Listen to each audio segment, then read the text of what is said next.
राम मंदिर कशासाठी उभारलं तेच विसरलायत. बाबराची औलाद राम मंदिर लुटत आहे असा घणाघात उद्धव ठाकरेंनी केलाय.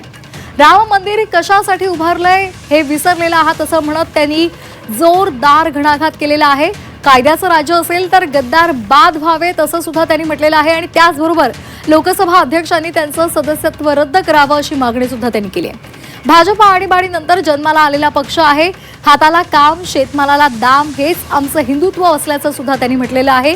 भाजपपेक्षा कॉक्रोच जनता पार्टी मोठी झाली असंही उद्धव ठाकरेंनी म्हटलेलं आहे.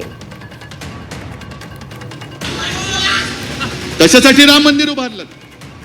अनेक कारसेवकांचं तिकडे रक्त सांडलं, अनेकांच्या वरती केसेस झाल्या, मुंबईमध्ये दंगली घडल्या, अनेकांना प्राण गमवावे लागले. पण तेव्हा सुद्धा शिवसेना होती, शिवसैनिक होते, बाळासाहेब होते म्हणून मुंबई सुरक्षित राहिली.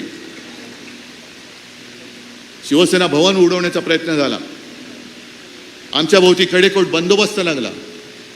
श्रीकृष्ण अहवाल, श्रीकृष्ण समिती नेमली गेली, त्याच्यामध्ये अनेकांना गुन्हेगार आरोपी ठरवलं गेलं. आपलं सरकार आल्यानंतर आपल्या सरकारने म्हणजे मुख्यमंत्री मनोहर जोशींनी तो अहवाल केऱ्याच्या टोपलीत टाकला होता. अटलजींचा फोन आला, नाही आहे, ठीक नाही आहे, कचऱ्याच्या टोपलीत परत बाहेर काढला.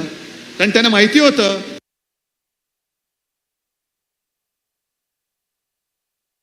की त्याच्यामध्ये एक सुद्धा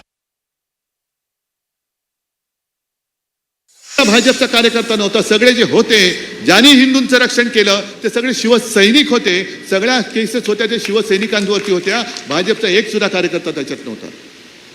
मग निधी गोळा, आणि आता कळते मंदिर वही बनाएंगे कशासाठी?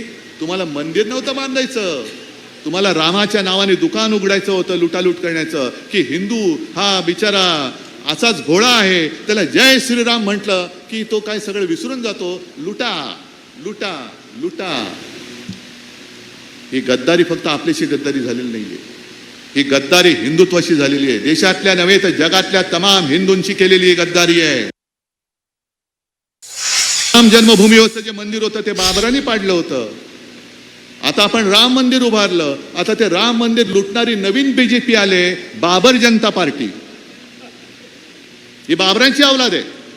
त्या बाबराने ते मंदिर पाडलेलं, हे बाबराची औलाद हे राम मंदिर लुटतायत. मग तुमच्यात आणि त्या बाबरात फरक तो काय?